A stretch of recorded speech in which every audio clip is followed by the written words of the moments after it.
নিজের দেখা পূর্বের সে স্বপ্নের মর্ম জানার পরে হযরত খাদিজা রাদিয়াল্লাহু তাআলা আনহা মহানবী হযরত মুহাম্মদ সাল্লাল্লাহু আলাইহি ওয়াসাল্লামের উপরে কিনজানি একটা আকর্ষণ বোধ করছিলেন। যদিও তিনি তাকে কোনোদিনই আর এর পূর্বে দেখেননি, এবার তিনি তাকে দেখে, তার কথাবার্তা শ্রবণ করে ও তার আচার ব্যবহার এবং লক্ষ্যাদি লক্ষ্য করে খাদিজা রাদিয়াল্লাহু আনহুর মনে এই সুধীর ধারণার জন্মেছিল যে মক্কা নগরীতে যদি কারো শেষ নবী হওয়ার যোগ্যতা থেকে থাকে তাহলে তিনি এই মুহাম্মদ ছাড়া নিশ্চয়ই অন্য আর কেউই হবে না। হযরত খাদিজা রাদিয়াল্লাহু তাআলা আনহা নিজে খুব বিদুষী, বিচক্ষণ, বুদ্ধিমতী ও দূরদৃষ্টি সম্পন্ন মহিলা ছিলেন বলেই তিনি হযরত রাসূল করিম সাল্লাল্লাহু আলাইহি ওয়াসাল্লামের অপূর্ব সত্যতা, বিশ্বস্ততা, আমানতদারি, বিনয়, নম্রতা এবং তার ব্যক্তিত্ব, সৎ চরিত্রতা এবং ন্যায়নিষ্ঠতা এসব দেখে তার উপর অধিকতর আকৃষ্ট হয়ে পড়েন।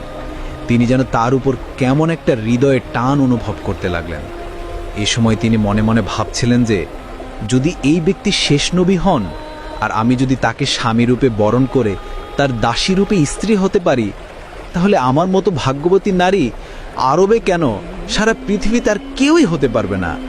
হযরত মুহাম্মদ সাল্লাল্লাহু আলাইহি ওয়াসাল্লাম পরম নিষ্ঠা ও সত্যতার সাথে খাদিজা রাদিয়াল্লাহু তাআলা আনহার ব্যবসাক্রান্ত কর্মে সহযোগিতা দিয়ে যেতে লাগলেন।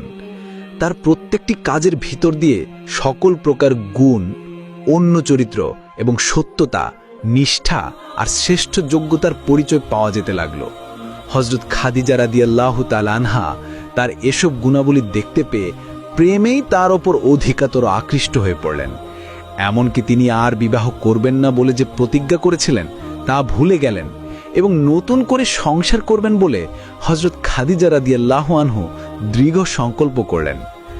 নাফিসা নামের হযরত খাদিজা রাদিয়াল্লাহু আনহার দৈনিক বুদ্ধিমতী পরিচালিকা ছিলেন। হযরত খাদিজা রাদিয়াল্লাহু তাআলা আনহা একদিন তার কাছে নিজের মনের কথা উপস্থাপনা করলেন। তার কথা শুনে নাফিসা তাকে বলল, আপনার আর কিছুই বলতে হবে না, আমি এই সব কিছুরই ব্যবস্থা করে দিচ্ছি। তারপর একদিন নাফিসা মহানবী হযরত মুহাম্মদ সাল্লাল্লাহু আলাইহি ওয়াসাল্লামের কাছে উপস্থিত হয়ে প্রথমত ব্যবসা সম্পর্কিত আলাপ আলোচনা করে তারপর কথায় কথায় হযরত নবী করিম সাল্লাল্লাহু আলাইহি ওয়াসাল্লামকে এখনো তার বিবাহ না করার কারণ জিজ্ঞেস করলেন এবং নাফিসা বললেন, আপনার বয়স তো অনেক হয়েছে, এখন তো বিবাহের বয়স, এখন আপনি কেন বিবাহ করছেন না?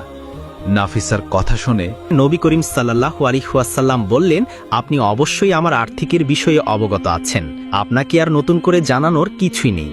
এই উত্তর শুনে নাফিসা বলল, মনে করুন যদি কোনো সুন্দরী, বুদ্ধিমতী এবং বিদুষী এবং বিরাট দানশীলিনী এমন কোনো মহিলা আপনাকে বিবাহ করতে রাজি হয় আর বিবাহ বাবদ আপনার সকল খরচ বহন করতে থাকে, তাহলে কি আপনি এই ধরনের বিবাহ করতে রাজি আছেন?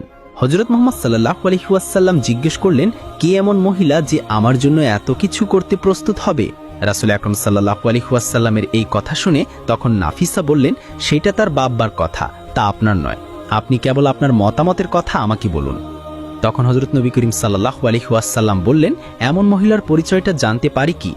নাফিসা বলল, মনে করুন যদি সেই মহিলা খুয়াইদের কন্যা হযরত খাদিজা রাদিয়াল্লাহু তাআলা আনহা নিজে হন, তাহলে আপনি কি রাজি আছেন? মহানবী হযরত মুহাম্মদ সাল্লাল্লাহু আলাইহি ওয়াসাল্লাম বললেন, এটা তো আমার জন্য পরম সৌভাগ্যের কথা, তবে এই ব্যাপারে আমার চূড়ান্ত মতামত নির্ভর করে আমার চাচা আবু তালিবের উপর। যেহেতু তিনি আমার মুরব্বী, তাই এই বিষয়ে তার সাথে একটু পরামর্শ এবং আলাপ আলোচনা করে নিতে হবে। নাফিসা বলল, হ্যাঁ তা তো অবশ্যই, তা তো করাই উচিত, তবে তা আপনার নিজের ব্যাপার বলে আপনার চাচার সাথে এই বিষয়ে আলোচনা করতে আপনার কিছুটা সংকোচ হতে পারে। আপনাকে সেই ব্যাপারে অসুবিধায় না ফেলে সেই ভার আমি নিলাম, আমি আপনার চাচার সাথে এই সম্পর্কে কথা বলি। তখন হযরত রাসূল আকরাম সাল্লাল্লাহু আলাইহি ওয়াসাল্লাম বললেন, তাহলে তো ভালোই হয়।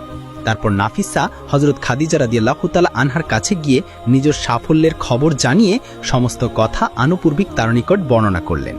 তিনি শুনে অত্যন্ত খুশি হলেন।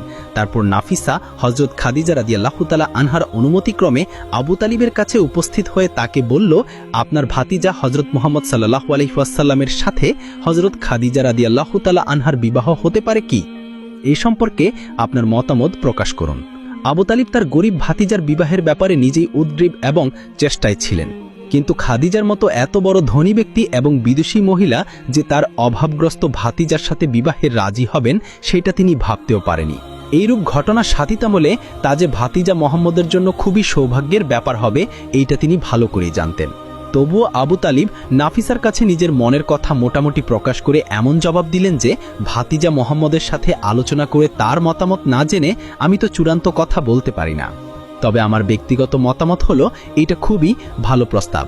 নাফিসা বলল, আশা করি তিনি এই ব্যাপারে রাজি হবেন, তবে আপনি তার সাথে পরামর্শ আলাপ আলোচনা করে এই প্রস্তাব মনে করলে আশা করি আপনি পাত্রের পক্ষ থেকে প্রস্তাবটি পাত্রীপক্ষের মুরব্বীর কাছে উপস্থাপন করবেন, যেহেতু পাত্রপক্ষের তরফ থেকেই প্রস্তাব উপস্থাপন করার নিয়ম রয়েছে।